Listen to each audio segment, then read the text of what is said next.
हाँ जी, good morning. सबको Sunday मुबारक हो। और उम्मीद करता हूँ ये जो 3 दिन की छुट्टी मिली है, मेरी तरह घर पे ना बैठकर आप सब लोग अलग अलग जगह घूमने गए हैं। कोई बस से गए हैं, कोई ट्रेन से गए हैं, कोई अपनी गाड़ी लेके गए हैं, कोई विमान से गए हैं, है ना। तो मैंने बस को लेकर के वीडियो बनाया है, मैंने ट्रेन्स को लेकर वीडियो बनाया है। आज थोड़ा सा फ्लाइट को लेकर के या विमान को लेकर के बात करते हैं, ठीक है। तो पूरे दुनिया की बात अगर मैं करता हूँ, जो एयरक्राफ्ट्स उसमें मिलते हैं साइज़ के हिसाब से अगर मैं बोलूँ तो नैरो बॉडी एयरक्राफ्ट्स और वाइड बॉडी एयरक्राफ्ट्स, ये दो हिस्सों में उनको बांटा जाता है।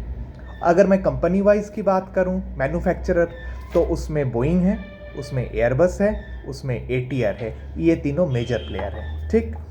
मतलब बोइंग, एयरबस, ये दोनों के अंदर नैरो बॉडी वाइड बॉडी दोनों ही हैं। एटीआर हालांकि नैरो बॉडी से भी और छोटा है ना। तो चलिए, जो बोइंग है उसका हेड ऑफिस है एवरेट वाशिंगटन में, जो कि एयरबस है वो टॉल्यूज फ्रांस में, और जो एटीआर है वो भी BLAGNAC, ब्लैक नक, ऐसा कुछ नाम होगा फ्रांस में। और वो एयरबस और किसी दूसरी कंपनी के जॉइंट वेंचर है, ठीक। अगर आप इंडिया की बात करते हो तो मेजर प्लेयर है इंडिगो।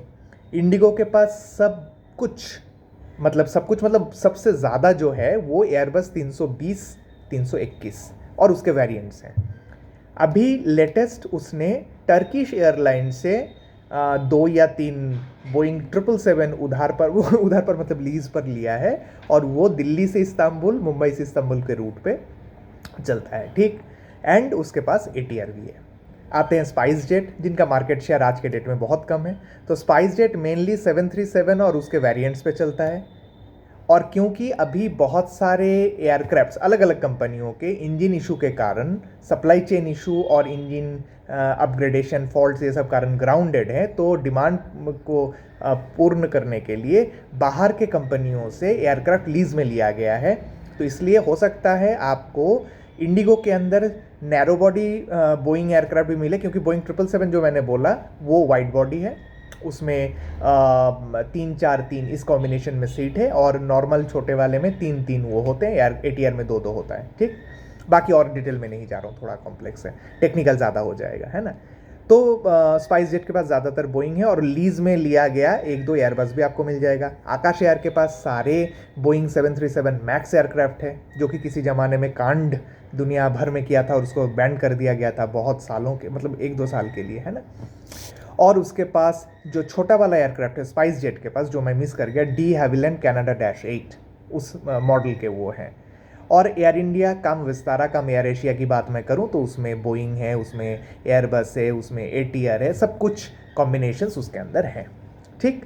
तो हम लोगों ने ये जाना दुनिया भर की मशहूर कंपनियां, उनके हेड ऑफिस कहाँ पर है, और जो इंडियन कैरियर्स हैं उसमें क्या क्या है। और इंडिया में रिसेंटली फ्लाई बिग, वो 1-2 जगह वो एटीआर उसके हैं, वो चलते हैं। फिर स्टार लिंक है, उसमें भी 2-4 रूट में वो चलता है, बेलागावी, राजस्थान के किशनगंज, इधर गाज़ियाबाद, इस साइड में वो चलता है, तो उसका भी कुछ अलग मॉडल है। तो चलिए, अगर मैं अलग मॉडल की बात करूं, यानी बोइंग, एयरबस और एटीआर के अलावा, मैंने लिख के रखा हुआ है, बताते हैं आपको। एक तो बोला डी हैविलैंड कैनाडा -8, एक हो गया डिसल्ट फैल्कन, एक हो गया बीच 1900D, एक हो गया एम्ब्रार प्रैक्टर, एक हो गया लियर जेट, एक हो गया आपके गल्फ स्ट्रीम जी, ऐसे। तो इसमें ये जो छोटे छोटे एयरक्राफ्ट है, इसमें हो सकता है कैपेसिटी 20, 25, 15, 10 ऐसे कुछ हैं। ये पहाड़ी क्षेत्रों पर या बर्फीली क्षेत्रों पर या छोटे मोटे आइलैंड्स के इंटरकनेक्टिविटी में यूज़ होता है, या तो बड़े बिजनेसमैन या प्लेयर या फिल्म आर्टिस्ट, इनके पर्सनल एयरक्राफ्ट के तौर पे यूज़ किया जाता है ना। आज के डेट में मार्केट शेयर की बात करूं तो एयरबस सबसे मशहूर है, सबसे सही चल रहा है। और बोइंग के जो पुराने कस्टमर्स हैं वो बोइंग के साथ छोड़ के एयरबस के साथ हाथ मिला रहे हैं, और नए नए एयरक्राफ्ट्स के ऑर्डर जो उन्होंने बोइंग के साथ किया वो कैंसिल करके एयरबस के पास आ रहे हैं, क्योंकि बोइंग के जो मॉडल्स हैं उसमें ज़्यादा कुछ वेरिएशन आ नहीं रहा है, जो आ रहा है उसमें कांड हो रहा है, या तो वो फ्यूल एफिशिएंट नहीं है, या तो उसमें खास कुछ ऐसे कुछ मॉडिफिकेशन नहीं है जो ग्राहक को लुभा पाएँ। जैसे कि बोइंग 777X की बात हुई थी, जिसमें खासियत ये था कि बहुत लंबा उसके विंग्स हैं, और विंग के जो टिप है वो ऐसे फोल्डेबल है, ताकि नॉर्मल एयरपोर्ट में उसको फोल्ड करके एरो ब्रिज में उसको लगाया जा सके, और जब वो आसमान पर उड़ेगा तब उसको खोल के विंग लेंथ को बढ़ा के उसमें, क्योंकि कैपेसिटी नॉर्मल बोइंग 777 से भी ज़्यादा है, बट वो अभी तक उसके टेस्टिंग ही चल रही है, कुछ एरर सामने आया, वो सब अभी करेक्शन के फेज पर है। ठीक, अभी अगर मैं मॉडल की बात करूं तो बेसिक तो हमने बोल दिया।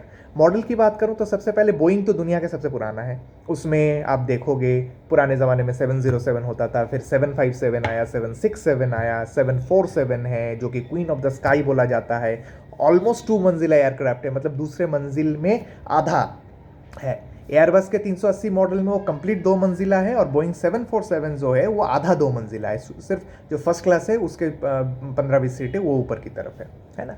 फिर 737 सबसे मशहूर एयरक्राफ्ट दुनिया में, बोइंग के 737 और एयरबस के 320 ये है। फिर बोइंग के पास बोइंग 777 है, बोइंग 787 है जिसको ड्रीम लाइनर भी कहा जाता है, एयर इंडिया के पास आया हुआ है, मतलब आया हुआ था काफ़ी सारा। अब मैं एयरबस की अगर बात करूं तो पुराने ज़माने में 310 हुआ करता था, फिर 319 हुआ, एयर इंडिया के पास आज भी 319 है, वो चलता भी है, 320 है, 330, 340 एयर इंडिया के पास नहीं है, बाहर के पास। एयर इंडिया के पास 319, 20, 21 ऐसा है, और उसमें फिर 220 एक वेरिएंट आता है जो कि लेटेस्ट वेरिएंट है, यूरोपियन कुछ कंपनीज के पास है। 350 है एयर इंडिया के पास आया हुआ है, और 380 है जो कि गिने चुने कुछ एमिरेट्स के पास है, एथियाद के पास है, ब्रिटिश एयरवेज के पास है, लुफ्थांसा के पास है। और मैंने जो 747 की बात करी ना, वो एयर इंडिया के पास 4 हुआ करता था, VT, EVA, EVB, ESO and ESP 4 हुआ करता था, जो कि अभी स्क्रैप हो चुका है। और मैंने लकीली 2021 में कलकत्ता से दिल्ली आते वक्त VT EVA, जिसका नाम है आगरा, कि मतलब एयरक्राफ्ट का नाम भी इंडिया में दिया जाता है, आगरा है, खजुराहो है, और भी काफ़ी सारे हैं, बोइंग 777 सबके नाम है अलग अलग। तो मैं एक बोइंग 747 में बैठने का अनोखा मौका मुझे मिला था। और अभी आज के डेट में दुनिया में लुफ्थांसा वो एयरक्राफ्ट यूज़ करती है, आज के डेट में भी आपके कोरियन एयर यूज़ करता है और एयर चाइना यूज़ करता है, और कोई खास कैरियर यूज़ नहीं करता है। 340 भी ऐसा एक मॉडल है जो धीरे धीरे एबोलिश होते जा रहा है ना। तो वो लुफ्थांसा के पास कुछ है, एयर तेहरान के पास कुछ है, एयर काबुल के पास कुछ है, 340 एयरक्राफ्ट गिने चुने हैं।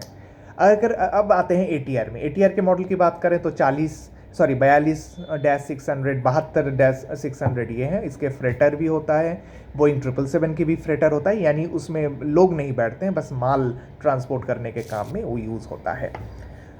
ठीक, तो ये काफ़ी सारी जानकारी आप लोगों को मैंने दी। और बस ATR और बाकी एयरक्राफ्ट्स में ये बेसिक फ़र्क है, बोइंग, एयरबस और ATR ये तीनों को लेकर के अगर मैं तुलना करूँ, कंपैरिजन करूँ, तो जो ATR है वो टर्बो प्रॉप एयरबस है, यानी वो प्रोपेलर से चलता है। और जो बोइंग और एयरबस के हैं एयरक्राफ्ट्स, ये actually jet engine turbo fan से चलता है, इसके अंदर कंप्रेसर्स वगैरह होता है। ठीक है, प्रैट एंड व्हिटनी इसके इंजन बनाता है, फिर आपके रोल्स रॉयल्स, मतलब बोइंग के भी बनाता है, एयरबस के भी बनाता है, मतलब ये मेजर 2 प्लेयर्स हैं जो कि एयरक्राफ्ट के इंजन बनाने का काम करते हैं। और एयरक्राफ्ट के जो इंजन है यही एयरक्राफ्ट का जान है। 747 में, एयरबस 340 में, एयरबस 380 में 4 इंजन होते हैं, बाकी सब में 2 इंजन होता है। ठीक है, और ये बहुत ज़्यादा इसकी कीमत है, कुछ लाख करोड़ रुपए एक एक इंजन की कीमत है। इसके ऊपर बहुत लोगों ने वीडियो बनाया है, आप लोग देखिए।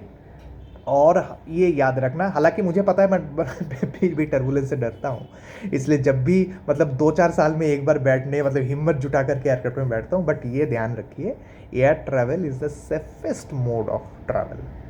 ठीक, धन्यवाद। अगले वीडियो में और थोड़ी बहुत डिटेल आपको जानकारी देंगे। Thank you.